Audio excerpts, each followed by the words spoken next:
Almost got it exact.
Boom. Well, welcome to REALMigos. We are waiting for Thomas to join us. He'll be on just a second. Once we see him on the back end, we will jump in live. So we got a really great show tonight.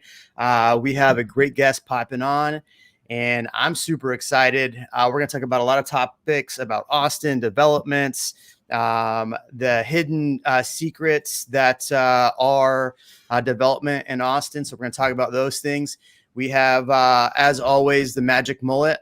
Good to see you. Good to see you, Drain. All right. And then Ian of Austin, Mr. Magic Beret, or what? Wait, Benevolent Beret? Benevolent, man. I don't know. It's good to see Ian's back in 8K again. Yeah. Yeah, I know. I know. I It's gonna get better. It's gonna get better real soon. Shh, don't tell people. I don't know that your mic's still working though. It doesn't sound nearly as crispy as it used to. Yeah, normally you sound really like sexy on there. Like deep and podcasty. Yeah. I don't know what your deal is, but I don't know that it's even picking it up. Oh, it's good. It's good. There you go. Now, welcome back to the 7th hour show. Game. Yeah. All right, so big news today. Big news. Ian of Austin, tell everybody your big news, man. You're going to break the big news on this show before everybody else finds out tomorrow. Hit it, dude. Tell people the big news.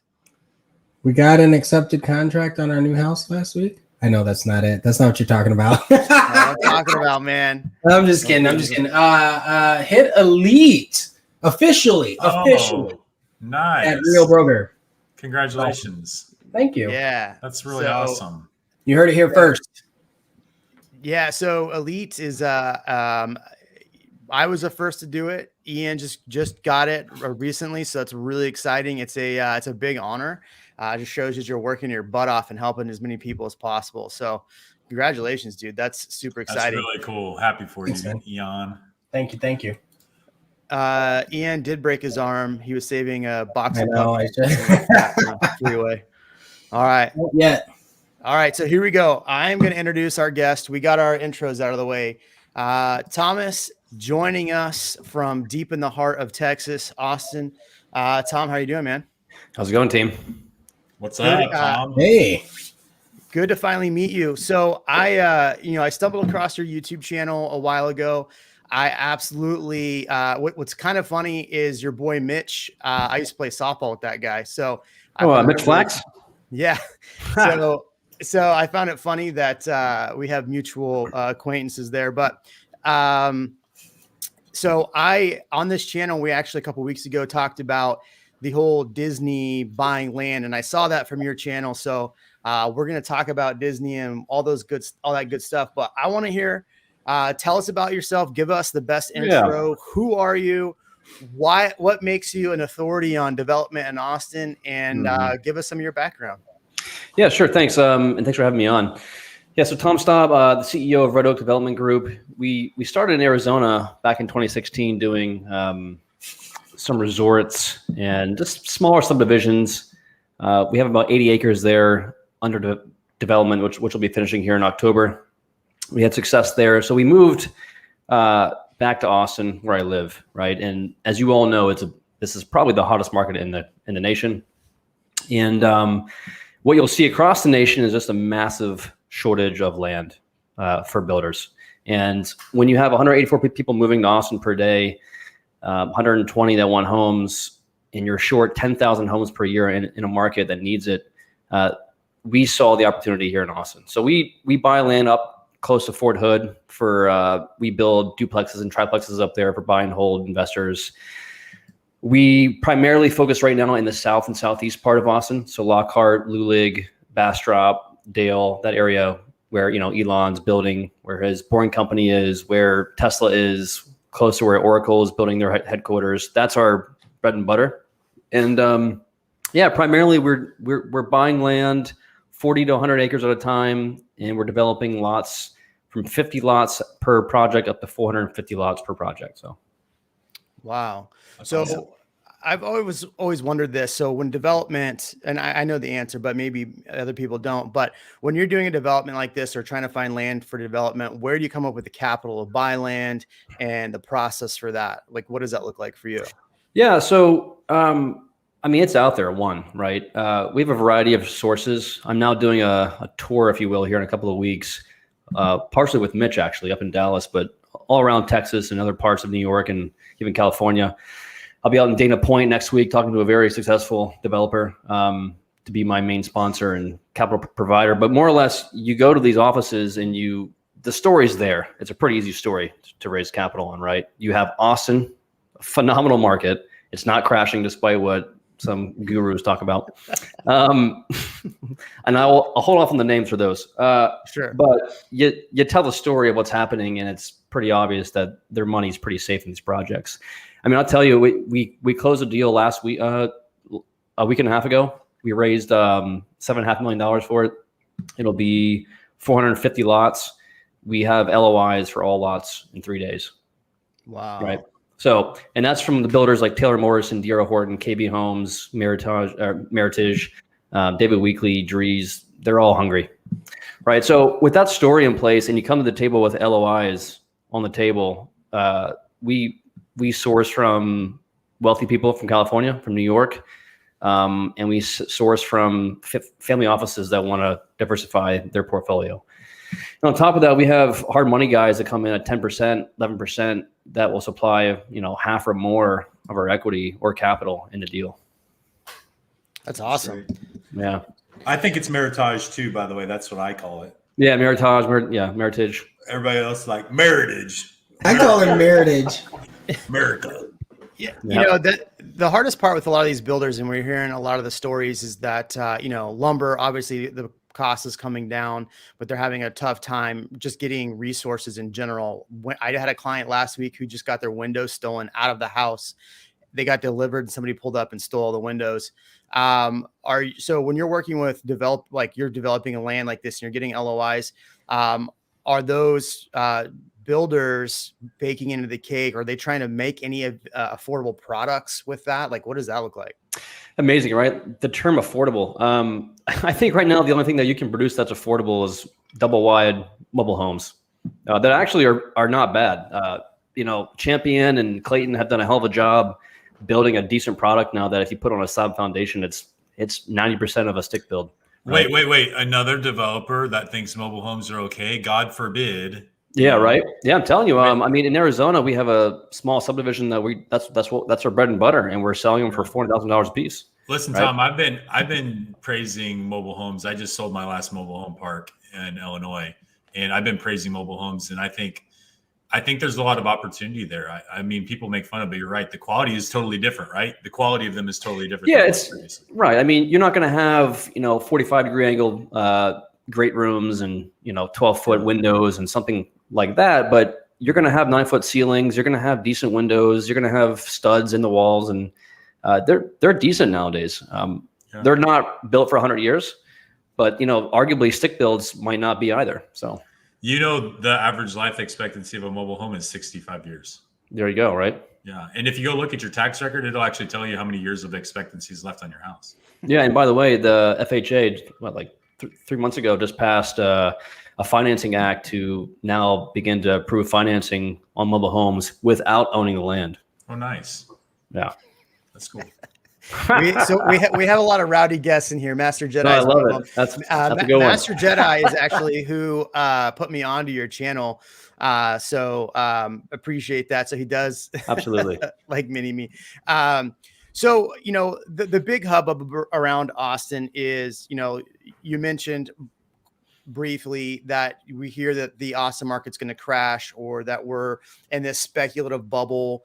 Walk us through. You're a developer. You're trying to buy land right now. Why is it that if the market is crashing, why the hell are you still trying to buy land?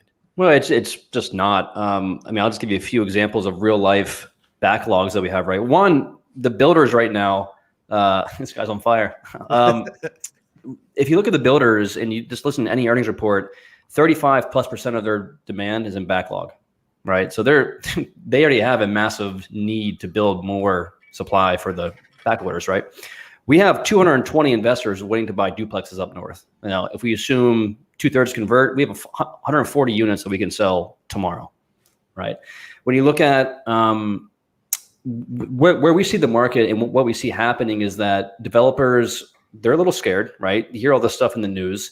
So what they're doing is they're just building higher density. So what that means is you might have been able to get a half-acre lot back in the day. It went down to a quarter acre. Well, now you're talking about 6,000 square feet lots, right? So 0.12 acres.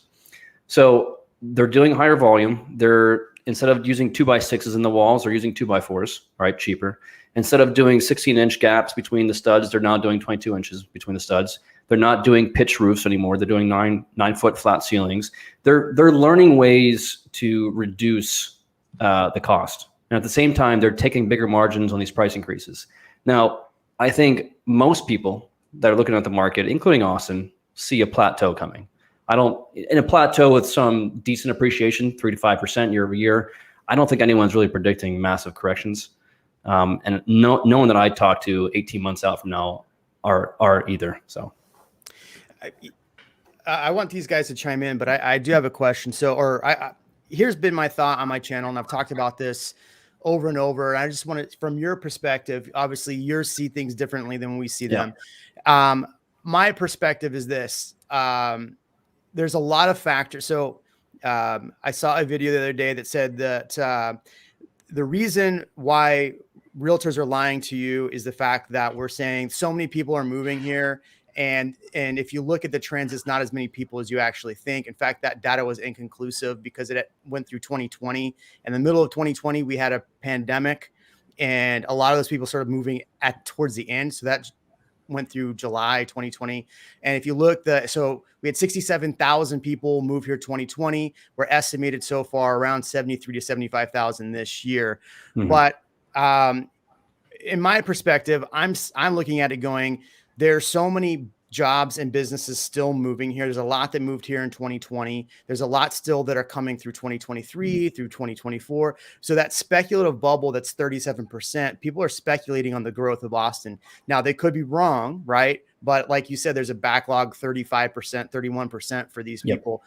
My perception is this: interest rates will rise. Obviously, I don't think anybody's hiding the ball on that or saying they won't. At a certain point, prices are going to get a little too unaffordable. In my opinion, I'm not seeing a correction where we're coming down 35% that's been projected. I'm saying is, if we have inflation's part of the equation, we have speculation's part of the equation, people actually moving here is part of the equation, and then interest rates, at a certain point, we will start to level off. And my prediction is the beginning of next year, we'll see 4 to 5% gains, 6% gains, but we're not going to see this 37, 40% gains that we've seen this year. I mean, do you feel my assessment in that is right? Or partially, I think you have to take it a level deeper, right? Okay. One, I mean, Austin's Austin, Travis County, right? I think the core of Austin's its own little beast. Downtown's its own little beast. Terrytown's its own little beast, right? But if you go north, and we'll talk about Disney if you want in a minute, but Gerald and I think Belton, I'll tell you, there's a lot of activity up there in Belton and Temple right now. I've been trying to buy a house for my 1031 exchanges, and I'm getting outbid left and right with all cash offers, way above asking, right? Because you're in that price point of $225,000 to $300,000.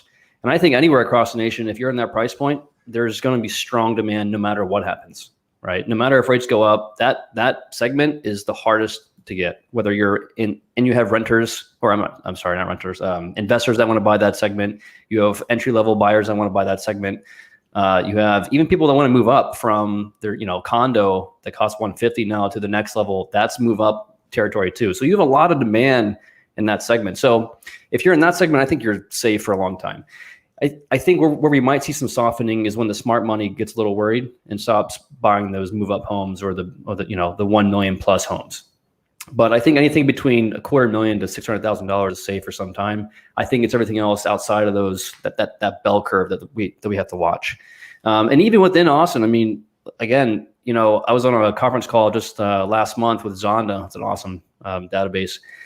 And they talk to the biggest builders and they say, where are you moving next? What's in your forecast? And they all see positive growth. They all see development happening, and they're all moving southeast and upper north of Austin, as well as Dripping Springs and out towards Johnson City and out towards the wine country, right?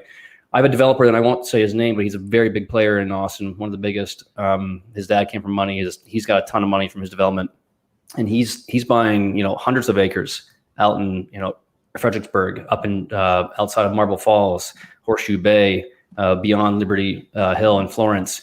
And so there's a lot of guys coming in right now buying and holding, waiting for a more appreciation, for the price appreciation to continue. So there's a lot of tailwinds for us developers, us builders. We don't see much headwinds at all. Interesting. Ian's got a question he's dying to ask you. Disney. Do I? So I think the question I would ask is, do you feel that Opendoor, Zillow, those types of companies, they're doing kind of that same thing, just market absorption, trying to retain properties since they can't get acres of land? Maybe they are getting acres of land that we don't know about. Opendoor, man, have you ever been inside of an Opendoor property? Oh yeah. What are your thoughts? It's okay. Positive. At least, look, dude, I at least the other ones do better work. Model. It's a great model, great concept. But the craftsmanship is some of the worst I've ever seen. You see half-inch gaps in the quarter of the baseboards, and the same, cheap carpet across all the properties. They have a good model, and I think Redfin and Zillow are going to eat the lunch of a lot of realtors if the experience is just transactional. Most realtors that I come across are transactional, and the ones that are really solid have a long book of business, right? So. I've always found it funny that people or agents spend so much money on Zillow leads. Like, you do realize you're paying the people that will replace you, correct? You do understand that? Like, that is fine. If you can't find business, there's ways to do it. Just do it. Like, find business, but paying $13,000 a month. Go ahead. Let's make everybody mad right here. That's the same as going out and buying McDonald's. Like, it's not good for you. But sometimes you feel like you need it. Those fries, though, man. I know. That's 300 burpees right there. I'm going to play devil's advocate too. So they've already decoupled buyer leads from the listings, right? What choice do you have? I mean, not that you don't have a choice. You can go to traditional approaches, but if you don't already have a substantial book of business as a real estate agent, why wouldn't you? And I'm actually saying this because that's how I started my business. I didn't know anybody in Austin. I didn't know anyone. It's like, how the hell am I supposed to sell a home if I don't know anyone? So what do? I went to Zillow, and don't get me wrong, it was expensive to do that. But between them, I was able to pay for, it justifies the dollar that you spend, but you can't do that forever and be on it. But the question is, for something like that, is that just the way that all these sites are going to go? Anytime somebody searches online, are they going to try to decouple the lead? I mean, Zillow does it, Realtor.com does it. Is everybody going to do that eventually? Yeah, I think I'm not an agent myself, but I think the replacement factor of agents will take longer than something like title companies. I think that's like those companies, property management companies. I think that's going to go out a lot faster than agents. I don't know if it's Lennar or if it's D.R. Horton that just acquired a tech platform that does all title closings digitally, and it takes 3 days versus 2 to 3 weeks, right? So that's where I think you're going to see a lot of replacement Agents will probably happen eventually, but people still want to shake hands. They still want to meet people. That's a little different, right? No one likes waiting 2 weeks through title and closing, right? I used one of these virtual title companies, by the way. What'd you think? I will never do it again. It was a disaster. I think it all boils down to It was a disaster. It was a disaster. It was the worst title transaction I've ever had in my life. Really? Yeah. And I'm not saying that it won't eventually be a good thing. I think there's a lot of headway that needs to be made there. I think that with the the way that the market moves, eventually has to update itself. But yeah, I don't know. Yeah, it'll probably improve. I use a digital platform. My friend's the founder of Hemline.com, and she, I was one of the guinea pigs, and it was terrible back in 2015. And now it's fantastic. So I had that same situation with a virtual title company, and the funding. So the closing happened. The funding was 13 days late. What? 13 days? 13 days late. Well, for people that don't understand what we're talking about, so when we write up a contract, typically we have to send it somewhere and they do the title work on it, make sure there's no liens, there's nothing on the property that's going to hold it from selling. Every realtor usually will have a good relationship with a title company where they usually send most of their business to, right? So these title companies do need agents. They do need lenders, because if lenders are doing a refi, the refi still got to go through a title company. So what we're saying is that the people that are kind of like the paper pushers of the whole contract, like if you take that out and go digital, it's very possible, but you do lose a lot of the systems that make it. I mean, you take out some human error, but you add tech error. So there's a lot of things that can go wrong with that. But I do want to get to the very big thing. You talked about Disney. I want to ask about Disney. Master Jedi wants to ask about Disney. Is Disney moving? And I was wrong. I said Lockhart because I think you were talking about Lockhart, but it's you came out and said So I'll give you. I won't mention any names because I've got to stay true to the handshakes. But so I have two partners out of Houston that are very big players. They're basically the builder that's building all of Georgetown, for example. So they're very prominent up in the north. They have 6,000 lots right next to an area of Gerald. If you haven't noticed, driving up there towards Gerald, there's a massive sewer line that's been being built for the last 12 months. That's odd. I only see one development by D.R. Horton, and it's like a 36-inch diameter sewage line. So massive, right? And if I'm Disney and I think about where I'd want to be either building a new park or potentially building a park to replace the California debacle, I mean, Gerald is prime, right? And we know back in September 2020, there was rumors that they were buying land. And when you think about buying land, we knew that it was around 9,000 acres, okay? Something that size typically comes with what is called a feasibility period. Now, in today's market, we get 60 days to look at a property before we buy it. Well, something that big back in 2020 was probably like 12 months, right? And 12 months from September 2020, where does that put you? August of 2021, right? So we know five brokers that are working on the deal. It's a massive deal. It ended up being 7,900 acres in Gerald. We believe they got it for around $60 million, which is a phenomenal price for the land. It's about 1/3 what it should be. So there's that. That sounded low to me when I heard that figure, 60 million. It sounded like it needed to be, in the hundreds of millions. Yeah, it's probably 3 to 4x. Well, today's probably 3-4x that. Now, a year ago was they probably got half off on that deal, but it's Disney, right? And first of all, it's not going to be under the Disney LLC company. It's going to be under some property company, because everyone, including us that buy land, we have a property company that buys it, and then we have an entity that manages it. You don't couple the two. So it's probably some random LLC that owns it. It's a $60 million deal, give or take, 7,900 acres down from 9,000. My partners own 6,000 lots, literally 5 minutes from it. My mentor, GP, on a lot of my deals, he's one of the biggest developers in Hawaii and California. He builds for all Marriott and any Century Theater in California he built. There's no hotels up there. So he and I next week are going to be meeting out in Dana Point to talk about building hotels up in Gerald as well, right? So we also know one of the agents with one of the brokers that were on the deal, and I won't name a name, but that's how we got first line intel.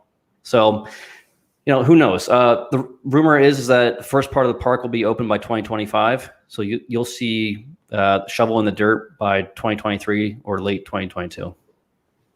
So you are saying that they are going to put a park 7,900 acres or 9,000 acres, whatever it's going to be. Your estimation is that there will be a Disney park in Austin. Well, Gerald. Yeah, well, we're raising $9 million to close on those lots, so it better.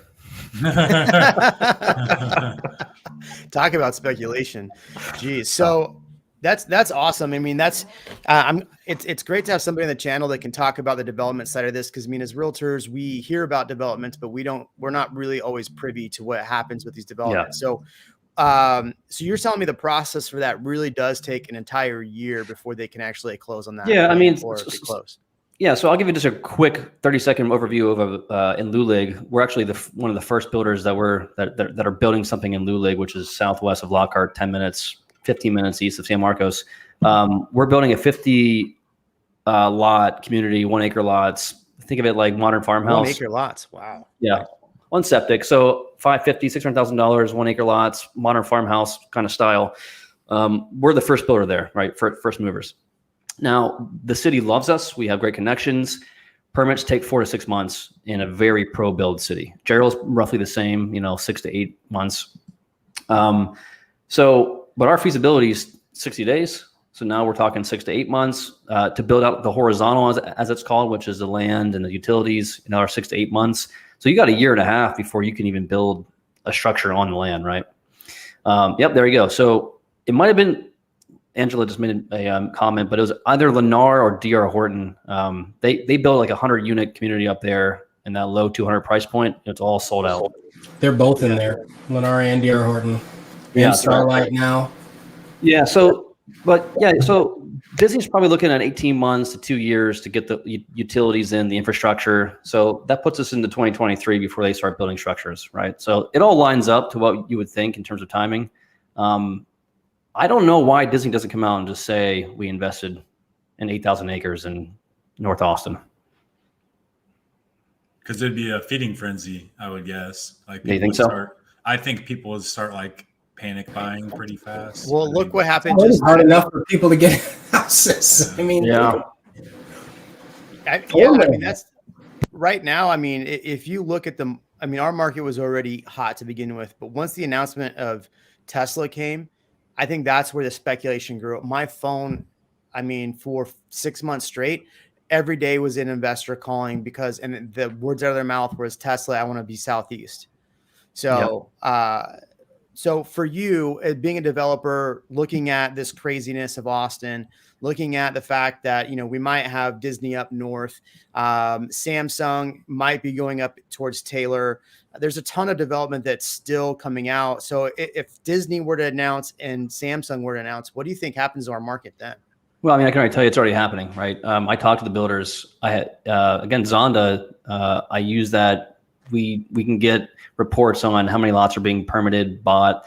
The city of Belton and Temple we're close with. They've given us a breakdown of what's coming. Builders are already predicting that Belton and Temple are going to blow up because of Disney, being 20 minutes away. So that whole area is going to have thousands of homes here in the next 2 years. I think Lockhart too is set up really nicely for a boom. Bastrop. There's also the rumor of the Buffalo Bills coming to Austin. Have you seen that?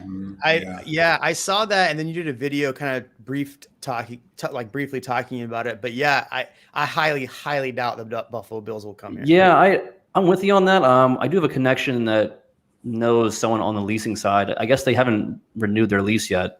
I know Austin's trying to recruit them, but at some point someone's going to come here, right? So yeah, it's only a matter of time, right? And where are they going to build that stadium? They're not. Well, look at Austin FC soccer, and it's sold out. Yeah, I know. You're right. The fans are here for a new stadium, but this is why, right? This comment right here is exactly why I think we won't see a football team here. Yeah, he's already said that, but eventually he's not going to be there anymore running the show in Dallas, right? How old is he? I mean, he's got to be like 80. Anybody? It never I think ages. he's 80. Yeah, and he was doing some spoof there today, talking about how much Whataburger he eats, and I'm like, dude, continue. I mean, you won't be here much longer if you keep eating all that. I'm gonna keep my mouth shut. Whataburger's gross. Sorry, In-N-Out's where it's Yep. at. All right, so you said Lockhart would be a good spot. What are other Rohit always jumps in and wants to know about Hutto? What do you think? So if Samsung announces, if Disney announces, who else are we talking about? The Buffalo Bills. Let's say they announce. Where do you think, if you're an investor, obviously this is what you do. If you're an investor, where are you looking? I mean, number one, where are you as an investor looking primarily? And what are the top 5? If you were going to buy developments, where are those top 5 at? Yeah. So for land, you have to pick markets that are not yet booming, right? So there's not much left. Lulig and around Lockhart is still a little bit under the radar. Prices are skyrocketing very quickly. I still think up in Belton Temple area, it's not a huge demand for homes. They can absorb about 100 homes per month. So you have to be careful on how much supply you put in the market, but land's relatively cheap up there. Going out past like Florence and out northwest, it's pretty strong. Taylor's gonna just like Bastrop, you can't really find good deals. They're decent deals, but they're not home run deals left. I just got a deal today in Taylor for 50 acres for $2.9 million with no sewer. It's like, nope. So Yeah, to put it in perspective, 8 months ago, I could get an acre for about $28,000, right, with septic. That's more than doubled from today, right? Georgetown, an acre is like 100 and a half for septic. I mean, it's crazy. So I don't know. I know a lot of guys are moving out far west, out towards wine country, out towards Marble Falls. The numbers work out there and in Spicewood. No one's really going far east though, like beyond Taylor and Hutto and all that. No one's going beyond those markets. So curious to see what happens there. But is there a good reason though that they're not? Because I feel like sometimes in some areas there's a good reason why it's been left. Yeah, I don't know. I don't have that answer, but off the cuff, I would say there's no lake, there's no hill country, there's no wine country. It's not as pretty. It's kind of flat and just kind of boring, right? You still have Granger out there, right? And then in Thrall, and more in East Taylor, you have DR, you have Syntax, you have a lot of people out there. You have some 1 acre lots, big builders or not big, but more custom home builders. So they're moving out there. They're just slowly going out that way, it seems like.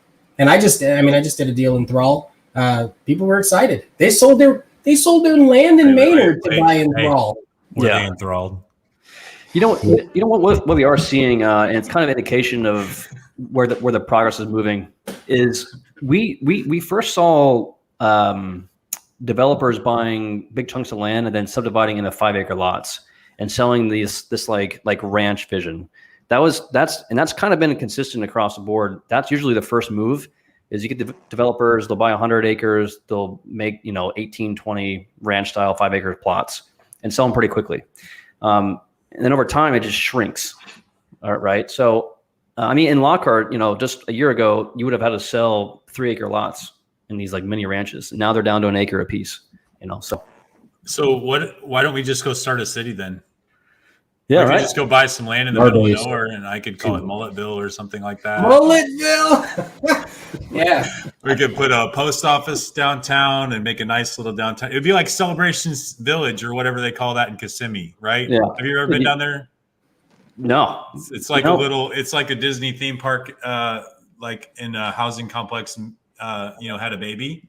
So it's kind of like half theme park, half people live there. So we could probably do the same thing. Have an Old West style, like with saloons and stuff. Oh, 100%. If you build like a brewery, like a saloon style brewery, or you need like 1 or 2 restaurants, you don't need much. Who wants to start a city with me? Me. We've got the ghost town and stuff over here. It's pretty cool. I mean, we've got stuff like that. Let's do it. But to answer Rohit's question from earlier, I did 3 contracts between yesterday and today in Hutto alone. Yeah. It's. I mean, what's the range and price point there though? Low 3s. Low threes. No, I said though, but I meant like, what is the price point? Because that's like, if you're looking at what's affordable, people are going towards Hutto for that reason. So like in my mind, in my top 5 places that are going to see continued growth, obviously I'm all about New Braunfels, which is, I mean, not really our area, but I think, Mainer's still going to grow. Hutto's still going to grow. Kyle by far, as I've been saying for the longest time, that is the most underrated spot to be. I think those are mine. Bastrop, I see Bastrop growing, but I think I don't think Bastrop wants to grow.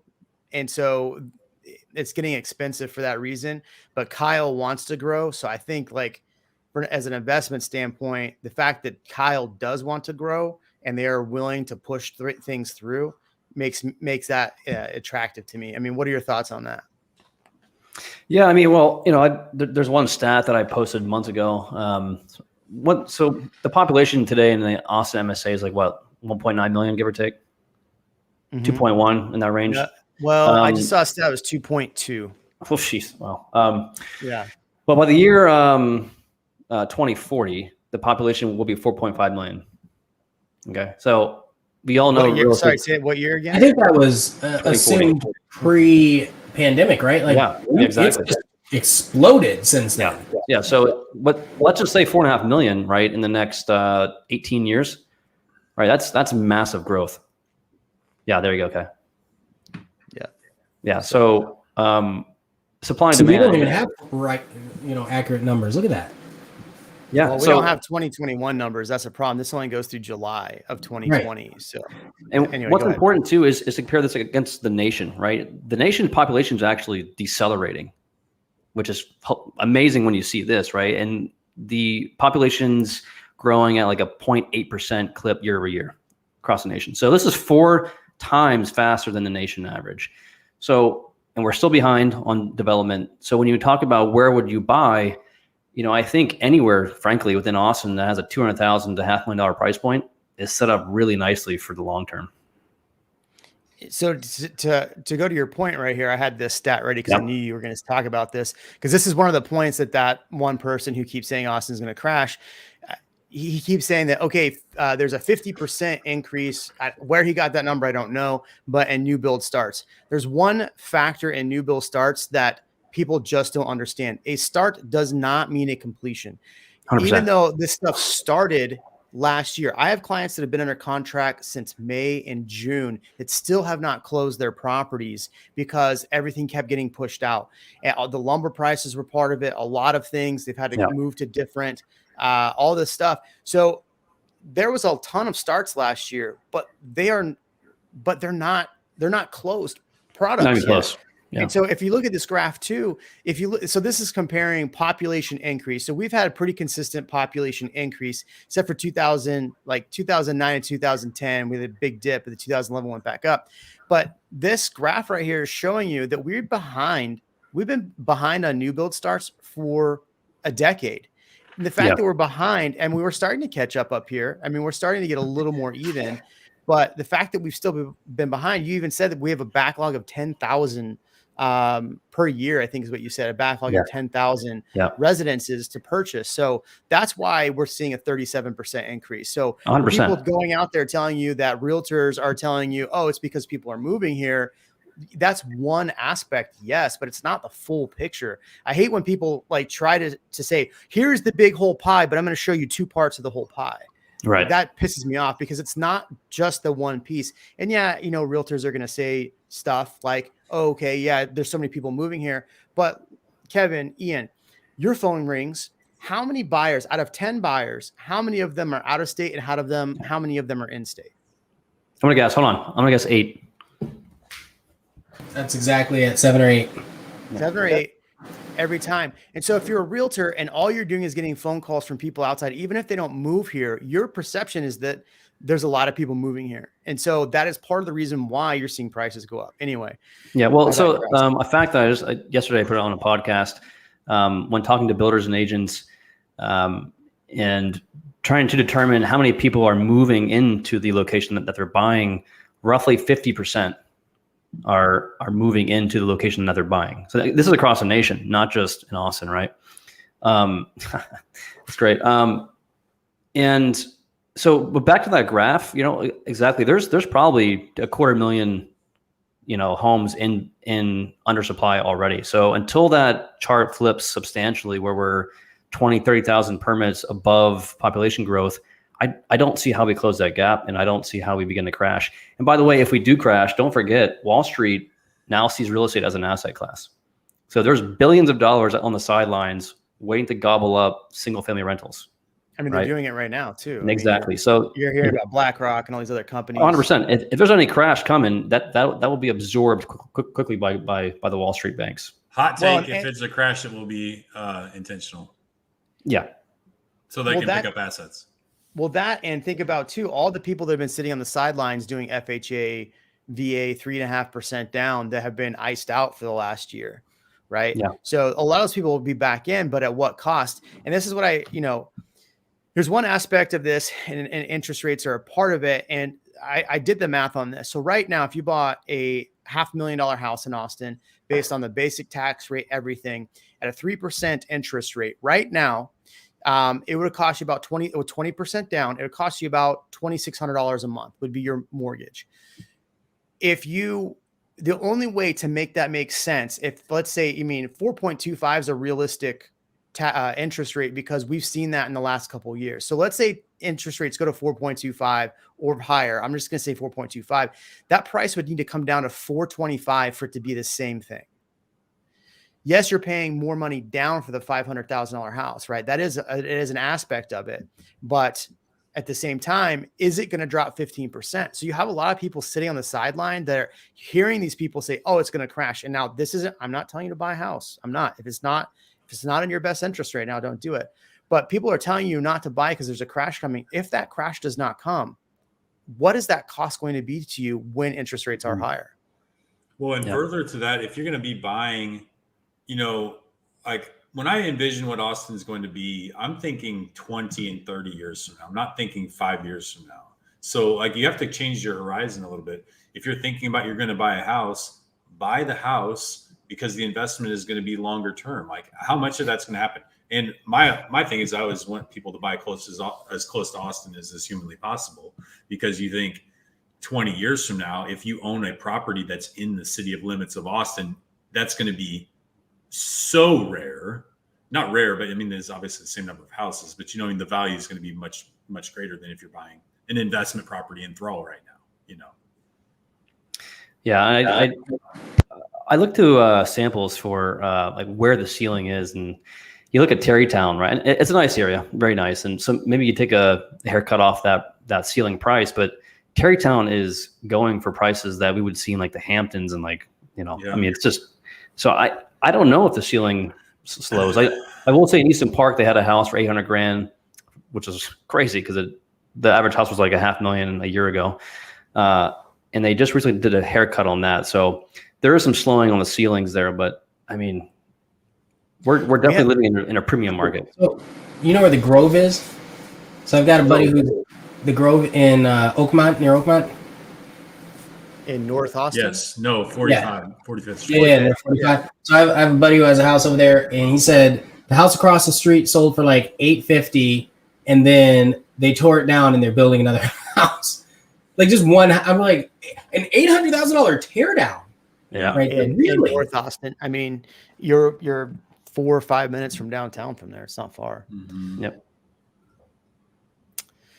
So, Tom, we've talked about a lot of different things on this so far, but let's say the market does crash. What is your estimate? How far can the market crash in Austin? Yeah, well, I think it depends who you talk to.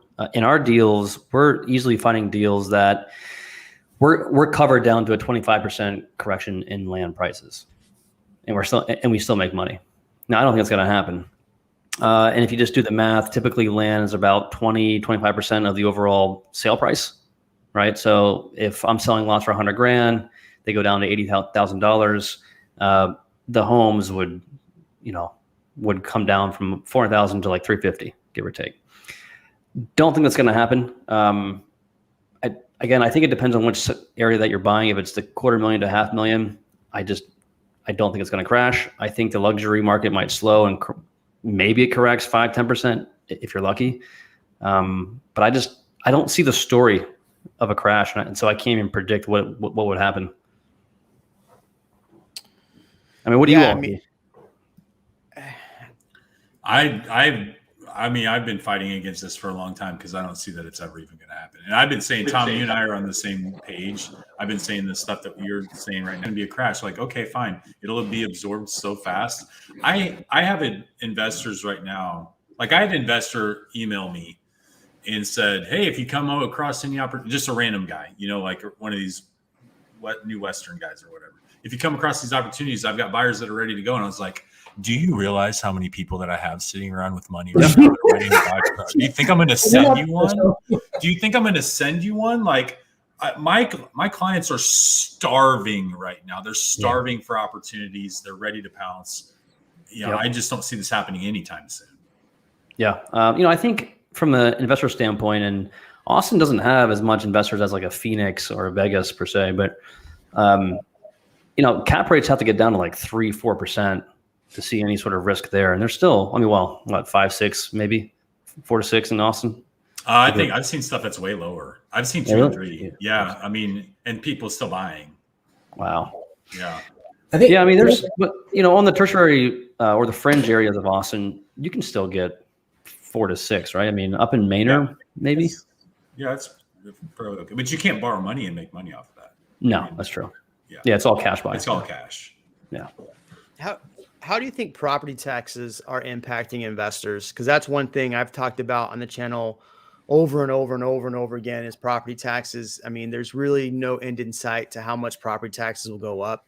As a developer, what are you looking at for property taxes? How do you put that in? And do you think property taxes could be a problem for Austin and some of these tertiaries? Oh, 100%, right? I mean, look at the failed state of California, right? What made it fail? There's a few things. I'm from California. Dude, I used to live there. Why are you from there? I think is the question. That's the whole point. 2 main things, right? High regulation. It has 3 times the regulations of any other state, and it has the highest income tax, of any state. And property taxes are still 1.5%.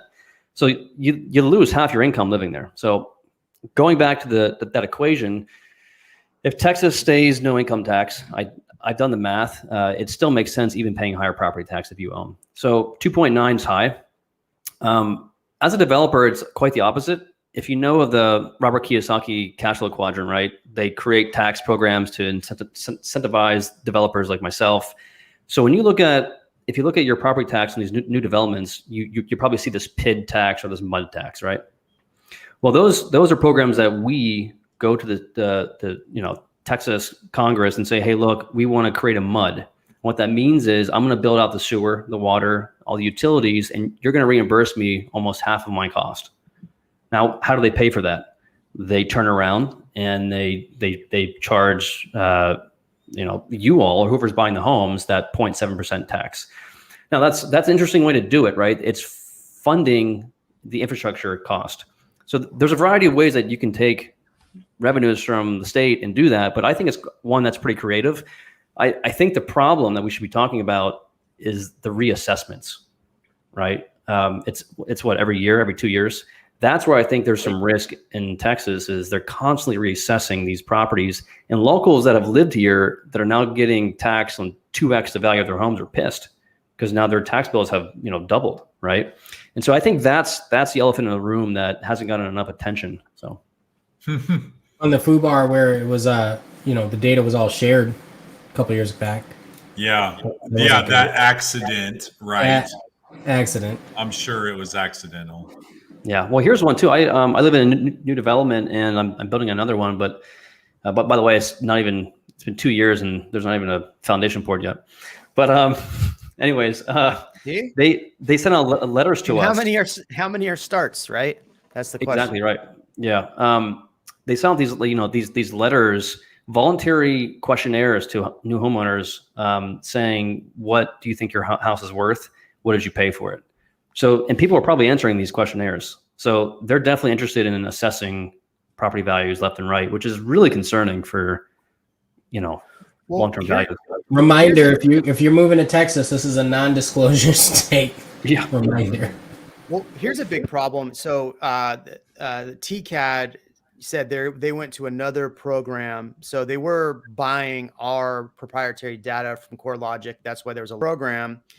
The tough part is if you go to Redfin and you click on, sign up, you can look at sold data through there. So Redfin so all of you people are using Redfin. Redfin is giving out your sold data. So part of the reason why your property tax is going up, if I'm this company, I just go, okay, hey, look, I'm going to go into Redfin, sign up account and get all the sales data, download it, put it up, and then sell it to TCAD. I mean, why not? That's just like the realtors using Zillow argument. It's like, you can't win for losing. You like the data, but it's actually hurting you. Yeah, and don't forget, share the data. Redfin's probably a California company, so they have no interest in Texas well-being. So yeah, I love Redfin and capitalism. Get out of here, off the channel, blocks for life. Get out of here. Banned. How dare you even mention capitalism in this channel?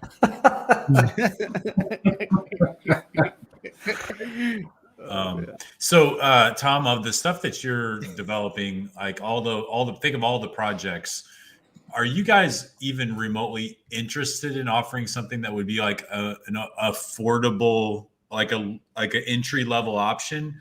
Or when you're working with your investors, I mean, I'm pretty sure I know the answer to this. Like, are you hitting that middle price point and that you think that's your sweet spot? Or do you think there's this is what I'll tell you. If I could produce a home, so I only do some vertical builds, mostly horizontal. So utilities is my bread and butter. When it makes sense, small projects, I do the vertical too. If I could hit margins of 30% on an affordable housing product, I would do that all day long because I know the demand's there, right? Mm-hmm. And not just me, but D.R. Horton would do that left and right, and the Lennars of the world, right? You just can't. Between the labor shortages, we're back in, I think it was like 2009, we had 13 million contractors. Right after that crash, we lost 2.5 million. Right, it's a massive gap, and so labor shortages are a big problem. We know this, the supply chain. So my guys can build a home as cheap as $140, $150 a square foot, and that doesn't include land. So just do the math. If you want a 1,500 or 2,000 square foot home, I can't build it for under $300,000 at cost, plus the the land cost. Yeah. So let's actually talk about that. There's at least one. There might be two tiny home. I'm using that in air quotes. Developments in Austin, right? And they are charging north of $100,000 plus lot rent on their land that they're getting. These people they're paying it gladly, right? So you're saying that that doesn't hit your 30% margin if you have a condensed area like that with so typically smaller 400 square foot homes. Okay, so one model that we're looking at, and I probably shouldn't be telling you all this, but tell us. Here we go. Yes! So we all know that the mobile home park model is like that. That's like the perfect model of all time from a risk standpoint, from how you make cash flow, from the seller financing. But I think where many people have gotten it wrong is the product and the product tenants that you're giving it to, right? There's a guy in Palm Springs, dwell.com, if you want to check it out. This dude is killing it, and his concept's fantastic. He's basically building these fancy tiny homes, 600 to 800 square feet, right? Targeting these millennials. He's selling them for like $200,000 a piece on seller financing notes, probably at 8, 9, 10%, right? And he's charging, like a mobile home, the lot rents. So the dude has all protection, the same risk. He has a better tenant class that see Airbnbs, and so that's a model that could work for seniors and for, I think this. Yeah, Is that not it? It's a blog. He's on the blog. If you type in like Palm Springs tiny home community, and you got to see this. Okay. Yeah, just go to Google and type in tiny homes Palm Springs community. Bro, I've been saying that tiny homes are mobile homes for millennials for a long time. So. Yes, but also seniors, right? So you have a very underserved market. Right there, it's the right there, tiny homes in Palm Springs. So this guy, right, really small.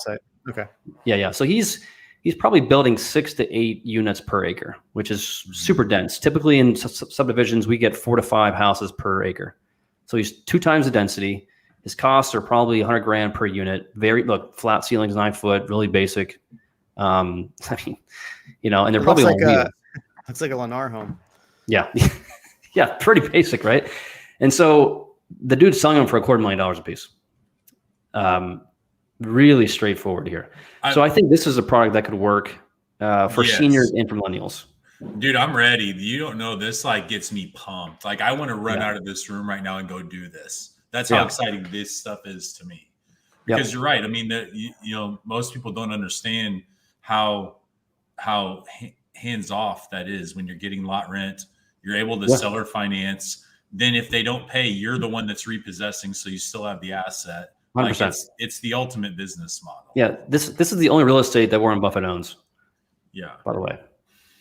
So is tiny homes? Well, mobile homes. It's the same concept, just a different tenant class, right? Right. So this is a way to do it. Beyond that, I think the only way that you can do it at scale is to build what will probably be some sort of projects looking situation, right? Like we can build duplexes pretty cheaply, $125 a square foot, but then you're talking about row homes. That's not a great product. So I don't know. I don't have an answer for an affordable product that's a single family under $250,000. I just don't. In fact, I don't know how D.R. Horton and Lennar do it. Like they're stamping those homes for $225 a piece. Isn't D.R. Horton still the largest landowner? I mean, they probably bought it a long time ago where they're still able. Yeah, that's true. I know up in north they're definitely a big one. They're also one of the worst builders to work with. FYI. D.R. Horton or Lennar? D.R. Horton. They have very shisty maneuvers in their negotiations. I would have said Lennar, but okay. I've worked with D.R. Horton on the buy side a few times. I mean, on our side, I would take them over Lennar personally, but so what happens is, right? So like this big one that we're doing for 450 lots, they said that they want all the lots. Now we know what happens in their negotiations. It'll come down to the 9th inning. And they will say, actually change their mind. We only want a third. And then we're in a scramble to sell the lots. And then they have more negotiating power. Right. So we love David Weekley, Dries, Taylor Morrison, Castle Rock even. I mean, they're really solid, high integrity builders. Yeah, I asked that question in the private chat because I was actually like putting that to ask on the channel. All those builders I've worked with, I've had a great experience, but they also build a higher dollar product. I mean, I none of those of what you just said, I see anything under 500K. Oh yeah. And Tom, just to address Joel's comment about Warren Buffett owning Braun and so many other things, that's not his personal stake, right? That's in one of his REITs probably. His REIT. Yeah, he has said in a 2009 interview that if he could buy 100,000 single family homes and rent them all out, he would. The problem is scaling up. So if he has a way to do it, then I believe, if I'm not mistaken, he is actually I don't know what role he has, but he has a huge role in Clayton Homes, the homes themselves, the mobile. I think you're right. Yeah, that makes sense. So I pulled this up on the feed, Jeremy. I haven't shared, and just I saw this article come up a couple of days ago. Yeah. So look, 72 square foot, almost $1,400 a month, $1,350. Isn't that crazy? Mm-hmm. 72 square feet. I used to live in Tokyo, and it was always shocking to me how people live in these small places, like really tiny, 20 square meters, right? But 70 square feet is that is a bathroom. Yeah. Right? It's just like, it's not even a primary bath. It's just that's a powder room. Ian, can I live in your bathroom? If I could rent it out for $1,400 a month, yeah. Gosh. And I've seen that. I saw somebody who had, like, back when we were Airbnb Superhosts, I remember looking around for a competition. There were this lady, she had a 4-bedroom house and she was renting out either the whole house or every bedroom and the couch. I was like, what? Wow. It's genius. It's so smart. I don't know that I want to rent out my couch to somebody. I got a half the cost, still get $300 a night in the right spot. It's pretty great. Yeah. I don't know. So Tom, what do you think the price point, like what do you think the price point is that you're going to go after in Austin with some of these developers? Like what is in the areas you're looking at? What is the best price point to be? Yeah, we are on the low end. We're looking at 350, which I don't think we'll go that low, but probably 350 to about $600,000. That's where we're playing. That's where we see demand, and we can build a product that makes money in the fours. So now, I personally, if I'm building myself, I'm in the $500,000 to $600,000 range. I don't have the efficiencies of D.R. Horton, so I'm a little pricier. But 2,400 square foot home, single story farmhouse, 2-car garage, acre lots. Can you please give us what are the best places to buy land with below 100K in the Austin suburbs? Do you want Travis County? Because if you do, you're not going to find it. I don't think you're going to find that in any of the existing. You could find, there are lots that you can buy from developers for 100K. I think the team here, they can answer it too. Where do you see the most population growth happening? I think sooner you'll see it in the south and southeast than you would in the north. Georgetown's a gem. I think it's a gem of a city all around it. Love Georgetown. But I would look going south all the way down, past Kyle and east, southeast, past Lockhart. You thinking like Seguin? Yeah, Seguin. Anything. That's where the growth is going to go here, right? And it also depends on what you're trying to do. If you're trying to build, that's up to you, I guess. Where do you want to live? But if you're trying to do a buy and hold, I think you got to be south, southeast, or west. Yeah, buy and hold's different. My price point on a buy and hold is going to be different. Like to buy and live in, I guess, not buy and hold as a rental. Sorry. If you're going to buy and live, like your price point, if it's a 350 price point, you're going to try to find somewhere closer to Austin or closer to your job. If you're looking for rentals, you really don't care as long as it's in probably a 30 to 45 minute drive to either downtown, Tesla, Samsung. Yeah. I don't know. Yeah. If you're a cash flow rental investor, I actually think up by Fort Hood, which by the way is the biggest military base in the United States, they have a massive shortage of housing right now for their soldiers. Soldiers are being forced to live in hotels. That's why we're building up there our duplexes, because there's no rentals up there in Belton, Temple, and whatnot. Does that impact? That obviously impacts Killeen too. So you're saying all of those areas. Killeen's got some problems. If I would first go to Belton, Temple, if I'm going to be up in the Fort Hood area, and then if I had to, I'd buy in Killeen for a rental. Closer to 35 or further out along 95? As west as Copper's Cove, and then east. Salado is going to be a big town too. I think that's probably one of the most hidden gems there is right now. Is absolutely Salado. Land too. Yeah, I love Salado. Kevin says anywhere that there's a Caterpillar. Cute little downtown too that nobody knows about. Yeah, Salado has this little like artesian brewery, live music, wine spot. It's not big, but it's really charming. It's a good spot, and if you're there on a Saturday, it's booming. Yeah, and a lot of people that drive up. Yeah. Master Jedi wants to know, why do you hate New Braunfels? Oh, I don't hate New Braunfels. Okay, good. No, it's not one of those places where you can go and get a deal, right? It's not easy. Well, here's what's crazy.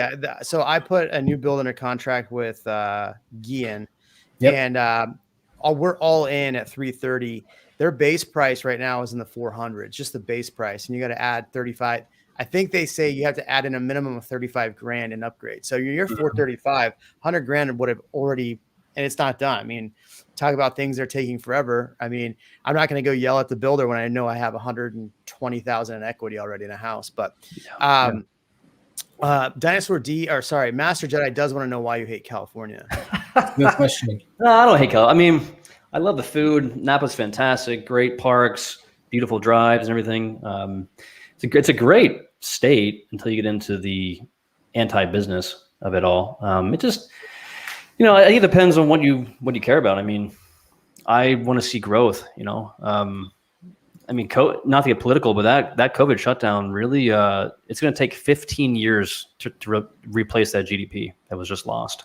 And the question ultimately is, I don't know if that was effective or not. Let's see how the politics of it. But Texas and Austin seem to kind of manage the COVID thing in a decent manner, and we're still rocking and rolling. right? There's some venues that got some pain. There's some issues that we had here for sure, but I mean, I heard of a regulation in Beverly Hills. You cannot fly a kite in Beverly Hills. Someone spent 12 months to create a policy on flying kites. Now you got to ask yourself, is that a place where you want to live, where you're just you don't want the kids to have joy? Yeah, man, I'm not trying to deal with that noise and the constant pain in the ass. Like, can we just live life and enjoy, like have a beer outside? Well, that's the beautiful part about Austin. That's the selling feature for me, is especially if you go down towards like Dripping Springs or somewhere like that. Yeah, it's fantastic out there. Oh, it's beautiful. It's awesome. Stanley's Farmhouse, grab a slice of pizza. Yeah, I'm in. Yeah. And by the way, the money that I save in my income taxes, I can go out and, buy 4 times the amount of beers or whiskey or whatever it is. Yeah. We have some good bourbons out. Waterloo. Is it Harrison? Harrison. Yeah. Waterloo, but Harrison Brothers. My friend just sold me $140 bottle of bourbon. It was the best bourbon I've ever had. So, yeah, no, it's great, man. I mean, look, I don't hate California. It's still one beautiful state. It's gorgeous, They just got some policy issues. So, yeah, I'm with you.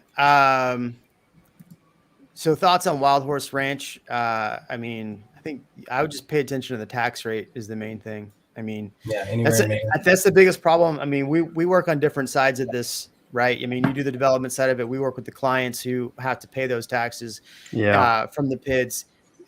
The major thing I have to tell you is those taxes do go up. And like, a lot of the builders, and I'm not saying Tom, but I'm saying a lot of the builders will tell you, okay, the tax rate's this, and they don't really explain what that means.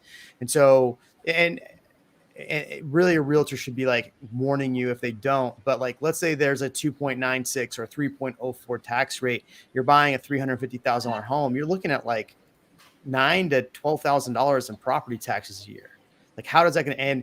But your first year, if you buy a new build home, that's not really factored into anything. They're just kind of estimating, and that'll go up because the tax district wants their money, right? Yeah. They need it. So, that's the biggest thing for me is kind of educating home buyers on property taxes. So just be aware of your property taxes there.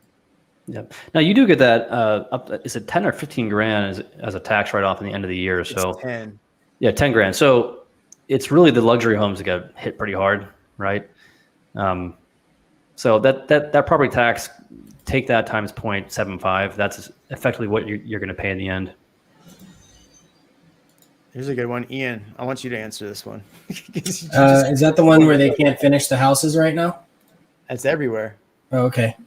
Just making sure. Pioneer. I like Pioneer Hills. I think. I was actually going to buy one in there, and I was mad that I couldn't because of I didn't want to wait for it. So, Tom, do you do any investments in properties, like buying rental properties, or do you just do all land development?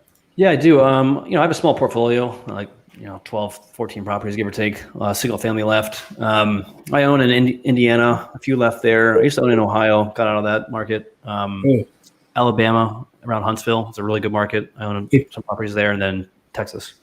If you were going to buy another one today and it wasn't in Austin, where would you buy?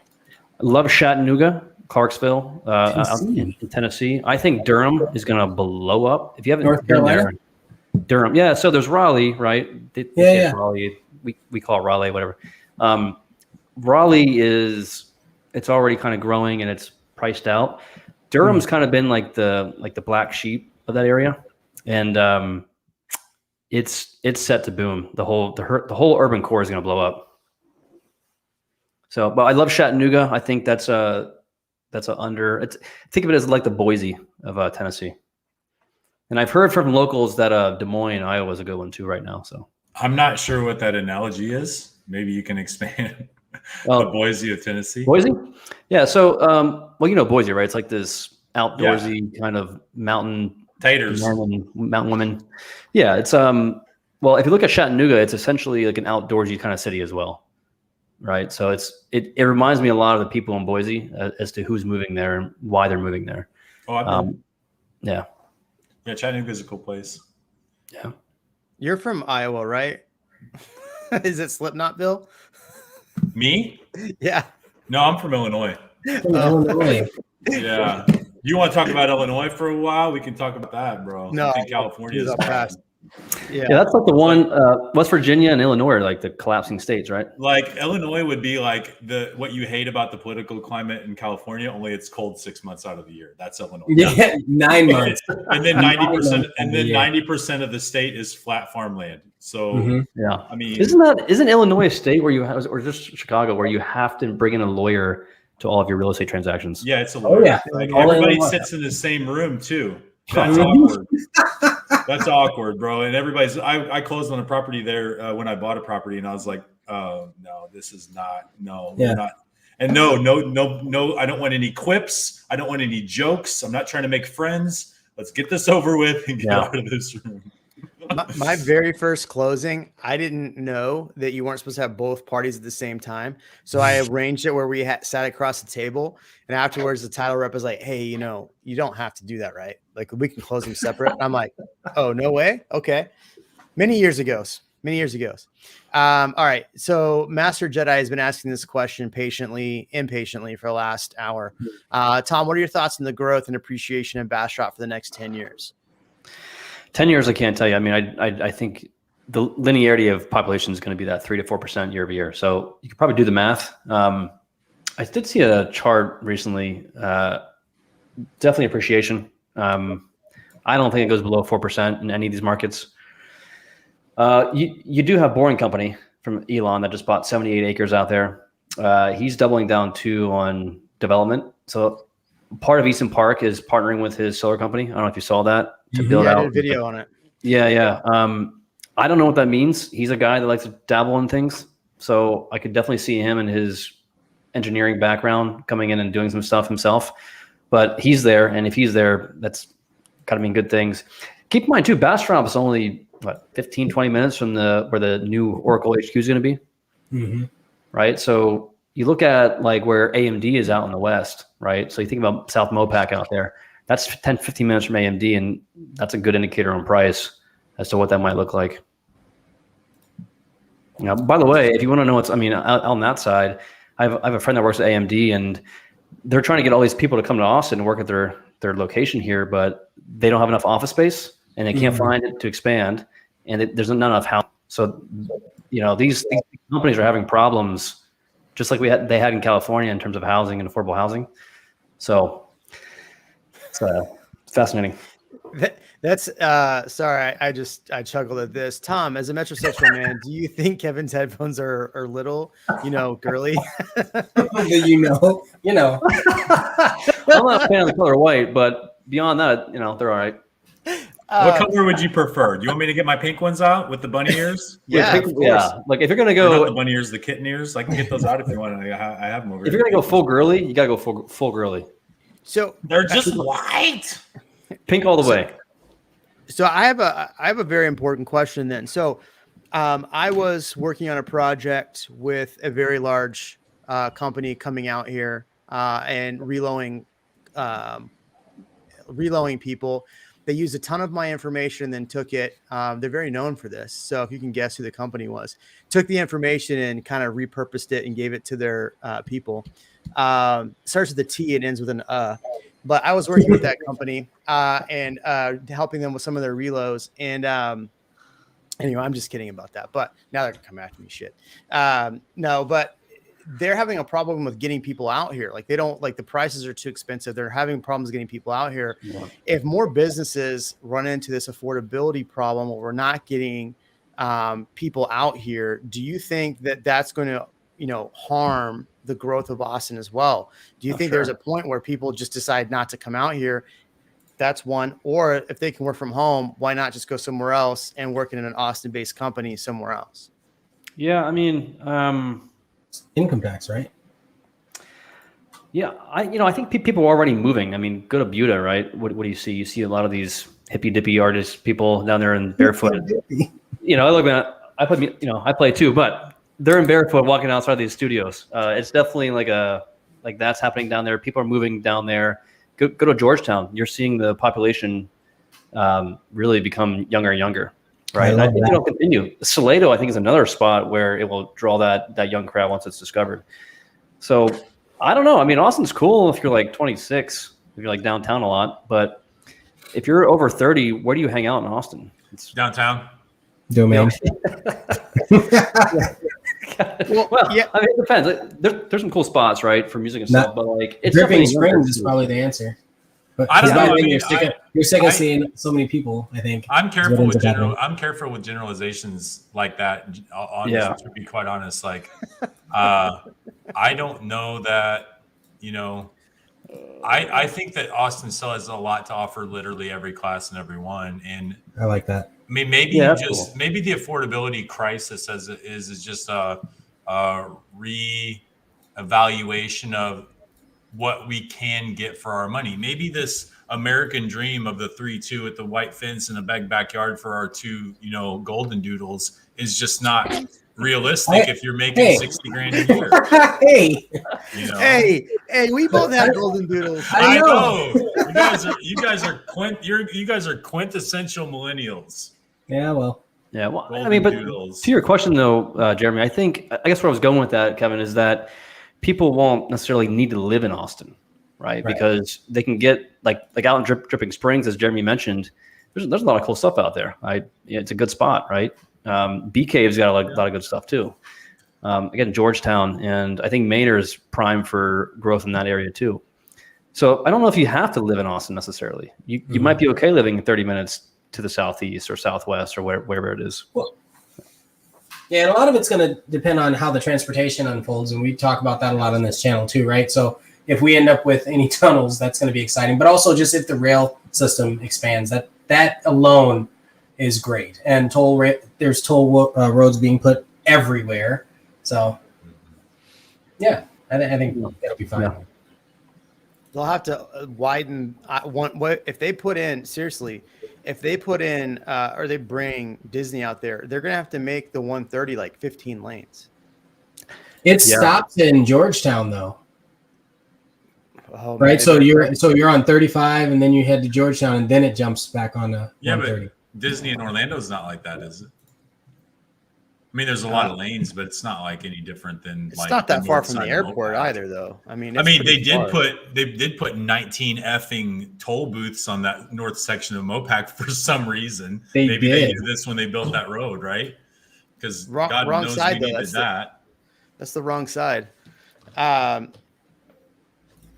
I mean, I think I think my problems with Austin for the future of Austin, as far as like development goes, and as far as like the issues that could cause this quote unquote crash.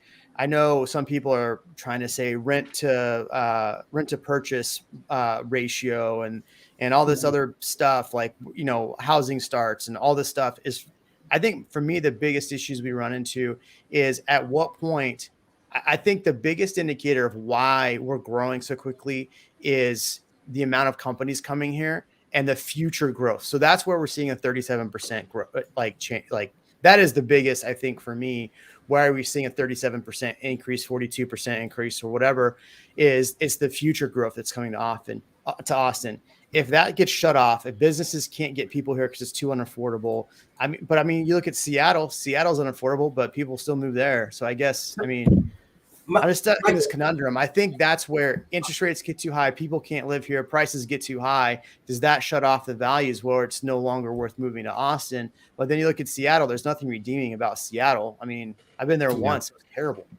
Yeah. So if you look at the places like Seattle or San Francisco, the Bay Area, or Raleigh, or any of these places that have been kind of established and really, really popular for a while, my question is, how long have people, because I haven't looked at any of this data, but how long have people lived there without moving out the city?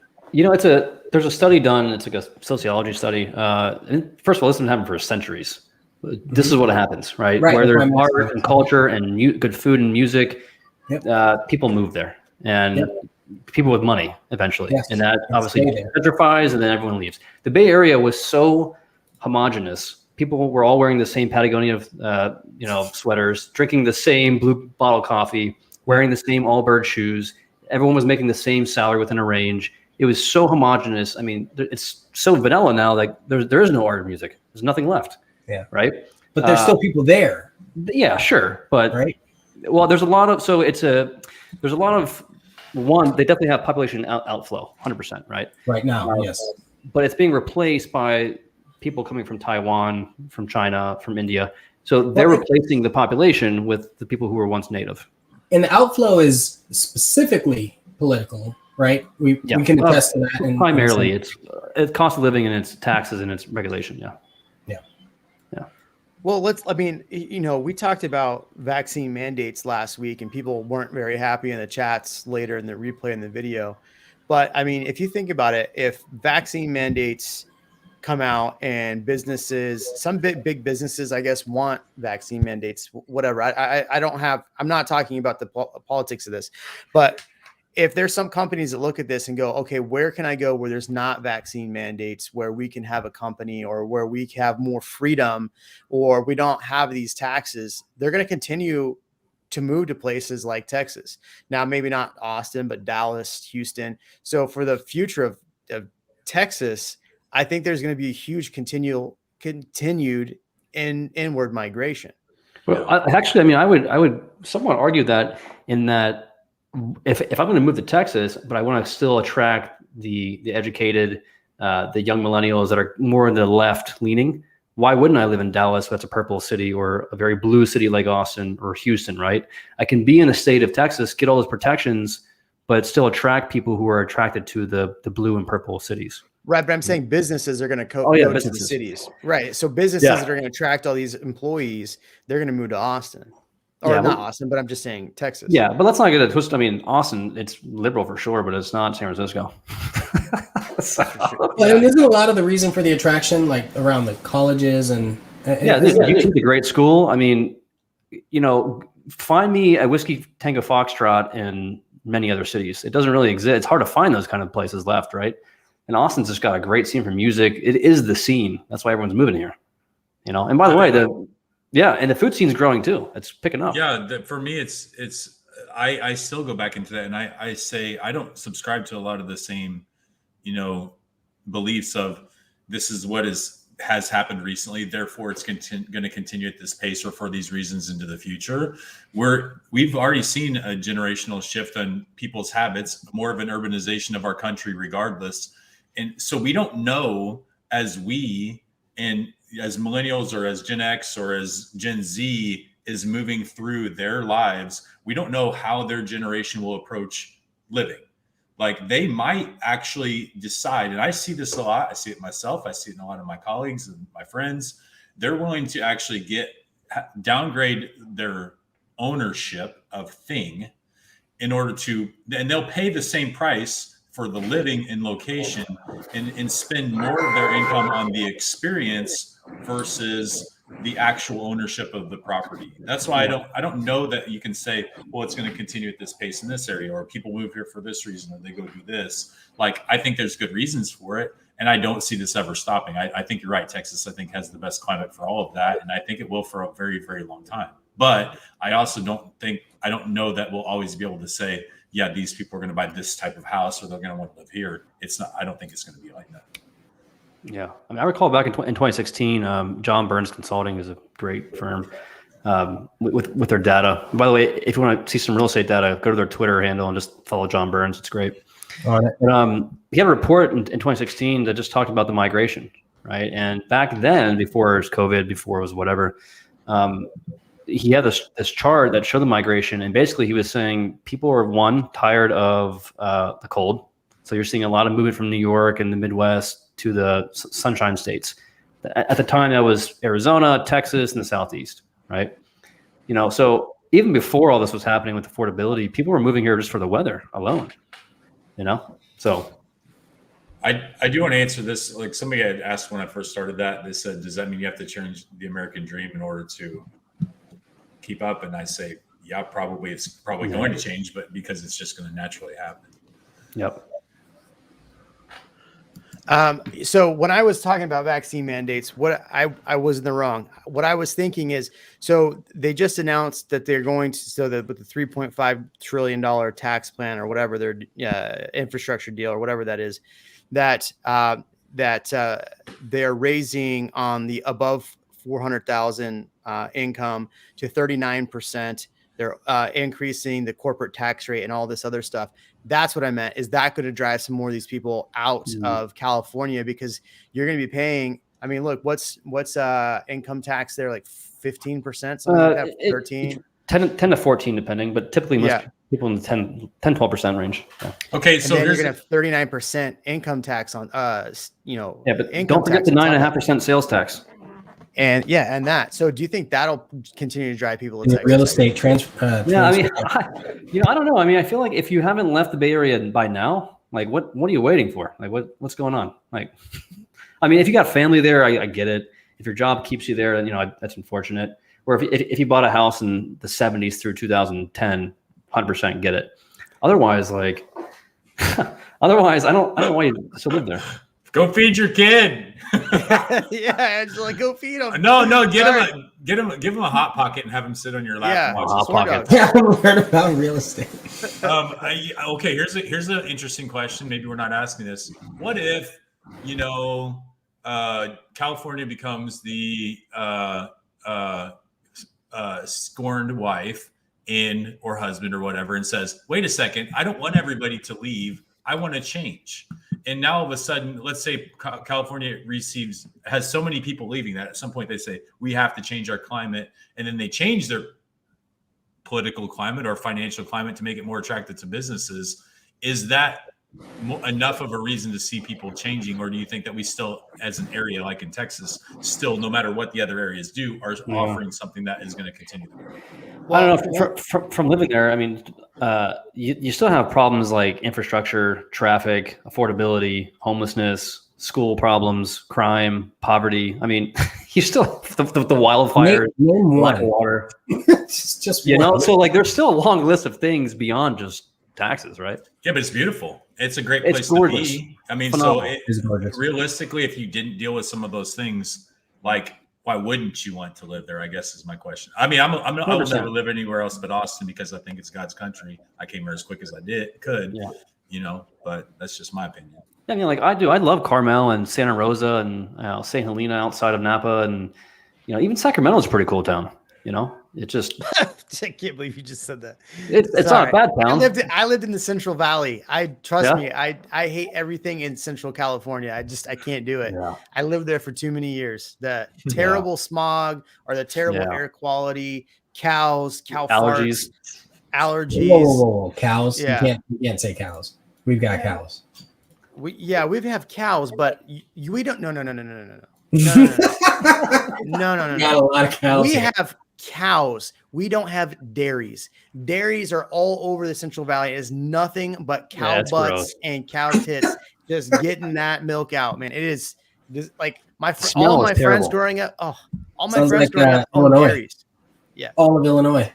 Yes, all of Illinois, bro. Read my corn, comment. soybeans, pigs. Yep. Cattle. Yeah. No goats. Yeah. Thank God. Fried butter. There's a lot of fried butter there. But Sacramento is better. Yes, you're right. But just the thought of thinking of Central California makes me want to vomit. I'm trying to give California something to hang on to. I mean, from affordability standpoint, Central Valley is more affordable than a lot of the coast. Yeah. I mean, there's that. Okay, so I will say one nice thing about Central California. Here it is that the location of Central California is actually great. You're 2 hours away from snowboarding, skiing, whatever you want to do there. True. You're right. I mean, you're probably 45 minutes, depending on where you are, to lakes. And then to go to the beach is about 2 hours. So Central California, that's the only redeeming, like when I fly in, go to the coast, which is 2 hours away. So I don't stay in Central Valley too long. Let's talk about Central Texafornia. Austin. Let's talk about Austin. Oh yeah, and the Sierras, there's that too. They catch on fire. Ouch. Yeah. Here's one for you all, and I don't know enough about it, but that tiny home model I've considered doing up there, up in Waco, given that there's a college community up there. It's pronounced Wacko, by the way. Oh, Wacko. Yeah, Wacko. What? It's the same thing. What do you think? I mean, do you all know enough to comment on Waco, and what do you think is going to be happening there beyond just the Magnolia network? You took my comment. No, it's a good question. It's a good question. I mean, I don't know, and I don't necessarily know that. Like my goal as my goal in my business and my job is to help my clients, put their money in the right places, whether they're living here, or whether they're investing here, or whether they're developing here. My goal is to make sure that Austin is what I specialize in. I honestly don't know or don't even care what Waco would do, because for me it seems like it's too far from Austin and too far from Dallas to receive much of the growth. So something significant would have to go on there before people start really investing more. But I also say this because I tell all of my clients, and the same thing, when people are like, what's a good place to invest? Like, I mean, how much money do you have? Like, if you only have enough to buy one house, why are you stressing over, the marginal difference in returns between one community versus another? Like, over the course of 20 or 30 years, you're not even going to notice. Yeah. Just live where you want to be happy. Just live where you want to be happy, or buy assets. Listen, this comes from somebody that has bought and sold assets that I didn't like, that made a lot of money. It didn't matter for me how much money they made. I didn't like the asset. I'd rather make less money and have an asset or a home or something that I really, really like. Kevin hates assets. Sets.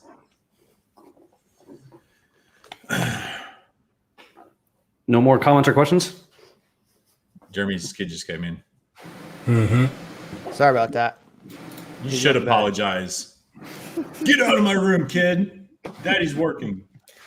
Go get your hot pocket. All right. So wait, were you going to talk about Waco or Waco? Well, what were you saying? To your point, Tom, is there's water, right? Anywhere there's water and a lower cost of living, people, and it's in between two major cities at some point between Dallas and Austin, I feel like there's going to be a convergence where people are traveling back and forth, and they stop by for Magnolia Market or what have you, and they're like, this is pretty nice, and it's not too busy. Yeah. And they're going to stay there. Yeah. And then those people are going to have kids or grandkids or something that end up there, and it's going to happen. It's going to happen. And with Austin and Dallas both growing as rapidly as they are. Yeah. Yeah. I mean, what do you combining San Antonio growth, Austin growth, and Dallas? It's got to be 5 or 6 million people in the next 20 years. Like, where do you put all those people? New Braunfels. No. Well, Mulletville. Mulletville. It depends, like you said, also if we go vertical, up or down. Come to Mulletville, guys. No taxes. We have our own ETJ. We'll get to it, Walter. Sorry. Just kidding. I think, if you look at like my idea of investing, or where I'm looking at places to invest, if you look at the I-35 corridor, is the fastest growing metroplex in the entire United States between San Antonio and Austin. So Kyle's great if you can find something with a good tax rate, if you're buying like single family. New Braunfels, I bought New Braunfels because it was a great tax rate. Rents were there. It was perfect. It fit all my needs. I would love to buy in Bastrop. I really would, but I haven't found anything, to Tom's point. I haven't found anything that makes sense buying in Bastrop, because you have a lot of water issues there too, where you have flooding in certain parts. The biggest problem with Bastrop, it just has that stigma from the fire still too. So I don't know what to do there. But and the Houston Toad, man, the Houston Toad. Yeah. All of that. So there's so many good places still to invest. I feel like the growth, unless companies stop moving here, that is the only caveat to all of this. Like, everything looks so rocky right now. Everybody's talking about crashes. Everybody's talking about, inflation. Everybody's talking about, stuff in the market going to happen in the future, the market crashing. I still look at, if companies stop moving here, that's where I say, okay, we're going to have problems in Central Texas. That's it. But what's going to have to happen for that to happen, though? That's the question. Yeah, that's part of it, right? But also, I think the cultural aspect is pretty important too. If there's no more venues here, if there's no art, there's no cultural vibrance, that's a big thing too, and that happens with affordability crisis, right? So, that's probably faster to happen than being an anti-business city or state. All right. So what are your thoughts on Lakeway, everybody? Land in Lakeway. Ooh, yeah, land in Lakeway? Oh, I'd buy land in Lakeway. How much? I'm building there. If you could find land, I wouldn't pay. Well, first of all, I'd go to Spicewood. That's 15 minutes west, and it's maybe even prettier, not as developed or dense. I think you get a little better value out in Spicewood, but that won't last long. So you'll have to keep going out west. So I like Spicewood. I just feel there's nothing really out there yet. So if Spicewood starts to develop a little bit more, then I think you'll see. Spicewood's beautiful too. yeah. Lakeway's beautiful. The problem is like Lakeway 620. I mean, driving down 620, I want to pluck my eyes out. That's terrible. I was gonna say, that's the big difference between something like Lakeway and I saw Lago mentioned earlier. Like Lago is really pretty. You can still get some affordable lots and even residential. And the problem is you're landlocked, right? So you have to go all the way around. Lakeway, it doesn't look like it's landlocked, but that's because you haven't driven on 620 yet. So people are driving, buying places out there, and then they end up not going to the city a whole lot, at least not between the hours of, I don't know, noon and 7. Yeah. Well, the thing is too, for an acre, you're looking at least 200 grand out there, and that's going to be septic and potentially a well. So you got $40,000 in utilities just to build, plus you got to spend 200 grand for an acre. So I think you have to go west if you're going to be out there. If you can find in Lakeway, like a lot in a neighborhood that's not owned by a developer or builder, great. I don't think there's many out there. I think Steven nailed it. Leander's a new up and coming Westlake, especially if you're up there in that. What part of it? I've got some inventory in Bryson if somebody wants to hit me up. Just saying. Dripping Springs is actually the second highest per capita income outside of Westlake as far as school districts go. It's also the highest per capita adults with post-secondary education degrees. Yeah, and I think you're away from all the traffic too if you're out in Dripping, right? Like there's some, but it's No, it's getting a little bit more challenging because 290 is stoplights, and it's going to be like 620 in Lakeway at some point, unless they do something a little bit more. I'd like to see all of Austin and these outside areas have a little bit better handle on the growth and invest in realistic infrastructure. And that to me does not mean diverging diamonds or small sections of toll road. In some cases, I think it's a complete overhaul of how this Dripping Springs will collapse. The city will collapse under the weight of its own people if they don't do something about the fact that everyone in a city of 50,000 people has to go through a 4-way stoplight downtown. I mean, it's not going to work. It's just not going to work long term. So no. Yep. Well, we've hit the hour-and-a-half mark. I think that's Tom. He's got to get a hot pocket. He's fading fast. Just kidding. lean pockets too. Lean pockets. Tom, where can people find you, man? Yeah. So I do. Well, so this is my YouTube channel. It's basically more specialized content for investors, but I do let people invest in these land deals. 20 to 30% returns annually. RedOakVC.com. If you want to get a hold of me, I'll walk you through that process. But we're looking to pick up 2 more land deals this year, and then 8 more next year, and we'll probably slow down a little bit and see where the market goes. I love it. Cool. All right. Any parting words, gentlemen? If you're going to go for the hot pockets, I recommend the buttery garlic crust ones with extra pepperoni. Dude, I go classic all day. If you're going to get lean pockets, I recommend you throw it away and get a hot pocket. Yeah. I'm going to go grab one right now. Y'all see ya. Yeah. Awesome. Bye.